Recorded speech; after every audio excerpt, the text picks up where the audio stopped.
Welcome. Today, we'll walk you through the steps to find all the friend requests you've received on Facebook using your PC.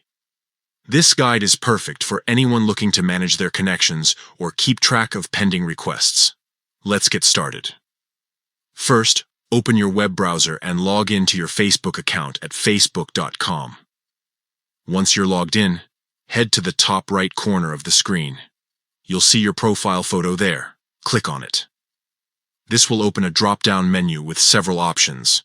Next, select Settings and Privacy from the menu. Once inside, click on Activity Log. This is where Facebook keeps a detailed record of your account activities.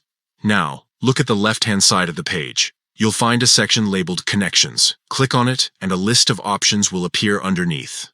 From this list, select Friends. Once you're in the Friends section, you'll see two options: Friend Requests Received and Friend Requests Sent. To view all the friend requests you've received, click on Friend Requests Received. The center pane will now display a comprehensive list of all the friend requests sent to you. You can scroll through this list to see who has reached out to connect with you, along with the dates those requests were made. And that's it. You've successfully accessed all your received friend requests on Facebook using your PC. It's quick and easy. Perfect for staying organized and managing your social connections effectively. Thank you for watching, and don't forget to explore more tips for optimizing your Facebook experience.